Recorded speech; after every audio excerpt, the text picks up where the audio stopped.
attendant parmi nous dañ ciy jàll léegi nii ak Kiara pour waxtaane sénégalais yi nga xamante ni dañu def option retour donc tu as rencontré des sénégalais de Linguère immigrés qui ont décidé de retourner. Exactement. En général, l'idée c'était celle de commencer un peu à voyager parce que se limiter à Dakar, ça rend pas en fait l'idée de c'est quoi le Sénégal, on le sait, et comprendre s'il y a déjà des étrangers qui s'installent dans les régions au Sénégal et comprendre un petit peu comment ça se passe. Donc j'ai commencé par le nord, donc j'étais vers Saint-Louis, Louga. Bon, Louga c'est la ville, je dirais, de beaucoup des immigrés, surtout qui sont en Italie.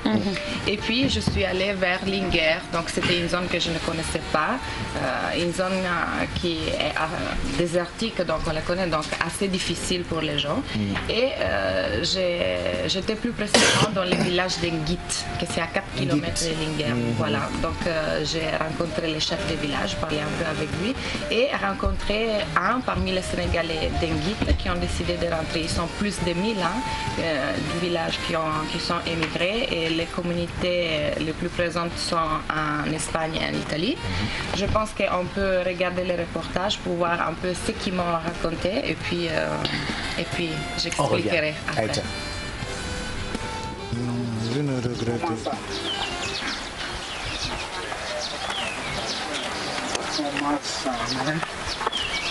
Bii ñuul quoi. Bilan la soup en italien. Dattero del deserto. Ah, dattero. Dattero del deserto. Les dattes. Les dattes. Géej nag ci département Linguère la nekk ci axe route nationale numéro 3 bi diggante ñun ak Linguère nekk toll ci ñeenti kilomètres ci sowu Linguère suñu diggante ak Daara toll ci fanweeri kilomètres ak juróom donc loolu mooy ngi dëkk la boo xam ne ñu fi dëkk ñëpp ëpp ji ay mbokki neen lañu am na ñeneen ñu fi dëkk nag ñoo xam ne du kii parce que suñu mbokki pël yi ñoom ñun ñoo bokk dëkk bi Ngéej nag dëkku cosaan la boo xam ne yàgg na mais ay zone la taxoo ñëw dëkk ci fii ci boori tali bi depuis 1964 fii mu nekk nii lañu fi installé dëkk bi toll na ci tey junni nit ak juróom-ñaar téeméer yu tegal 1700 et quelques personnes suñu yëngu-yëngu may la woon ak artisanat parce que dëkk bi dañ daan ràbb pañe boo gisee ay pañe yi xew ci biir Dakar boo demoon tey Fass wala feneen da nga gis activité ña nga fay def pañe yooyu fii lañ cosaanoo mais nawet di ni muy demee tax ne nit ñu bari bay mbay parce que yàlla ji tawatul ndox mu doyatul ndaw yi aussi waroon fi toog am liggéey amuñu liggéey looloo tax ñu dem immigration ñii ngi Espagne ñii ngi Italie ñii ngi France ñii ngi feneen ci biir adduna bi. man maa ngi jógee fii en 1987 dem Europe. jaar Belgique jóge Belgique dem Hollande jóge Hollande ñëw France jóge France ñëw Italie Italie bi ma fa duggee ba léegi génnuma fa donc ren ji lay def fanweeri at ci àll bi. bu ne léegi moom mën naa wax ne dañoo xamut la ñuy dund foofu ndaxte ku xam la ñuy dund foofu actuellement surtout actuellement jamono ji ñu toll ak jafe-jafe yi fa am ak xat-xat yi nga xam ne am na au niveau de l'Europe damaa yaakaar ne buñ xamoon na leen di xaar duñ yàkkamti dem wala ñuy mbëkk ci gaal yi di dem ndaxte la nga xam ne moom la ñuy dem di wuti foofu am na noo xam ne boo ko jéngoo fii ci réew mi mu fekk la fi. bi may jógee fii sama xalaat lépp moo doon naa dem wuti lu ma am ñibbisiwaat ndaxte Sénégal amuñu problème politique amuñu problème de guerre amuñu woon problème mu dara bi ma fi jógee li ma yëkkati woon mooy dem wuti lu ma am su ma paree ñëwaat fi donc. Depuis le premier jour que bi ma fi jógee sama xel yëpp ci ñibbisi la nekkoon. tukki neex na lool jom mooy tukki waaye pour la mooy ñibbisi te am na loo xam ne boo ko defar sa réew kenn doo ko fa defar suñu dëkk bi ñun ñoo ko mën a defar donc ñun ñoo war a mën a tax nit ñi xam ne fii mën a defar dara ñun ñoo war a dem bu ñu amee as tuut ñëw bokk koog ñoom.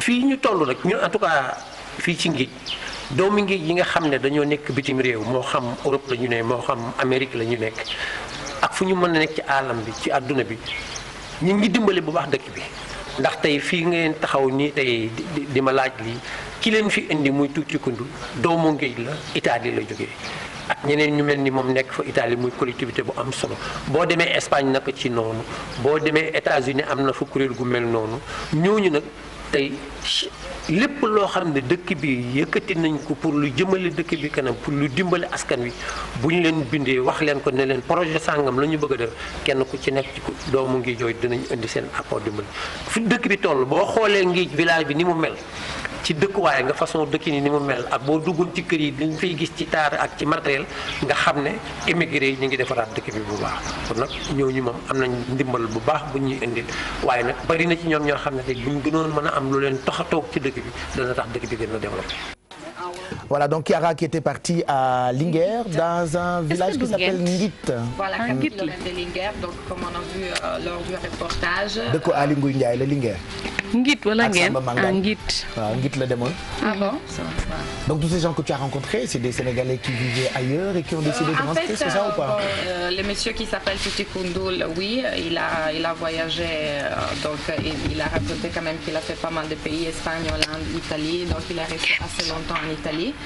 Et puis à un certain moment, il a décidé de rentrer. Ça, c'est la grande question parce qu'on dit tout le temps que les Sénégalais qui partent à l'étranger sont destinés à revenir. Il y a toujours l'appel du pays, même si je ne suis pas totalement d'accord parce que je crois aussi que les choses sont en train de changer. Donc pas tous les Sénégalais qui sont partis à l'étranger rêvent ou ont programmé de revenir au pays. Mais la chose qui, moi, la question que je me posais en allant vers les régions, parce qu'il faut le dire, on voit et on touche avec ses propres yeux les difficultés que les régions souvent vivent. Donc les gens qui vivent dans les régions se trouvent à vivre tous les jours.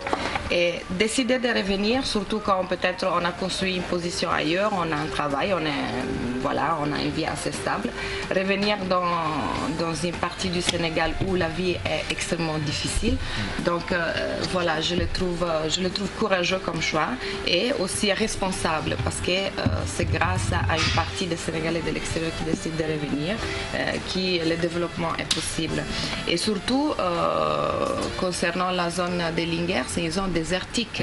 Et comme les chefs des villages expliquaient, c'est en général des villages familiales, donc c'est des gens de la même famille. Et au début, l'économie était basée sur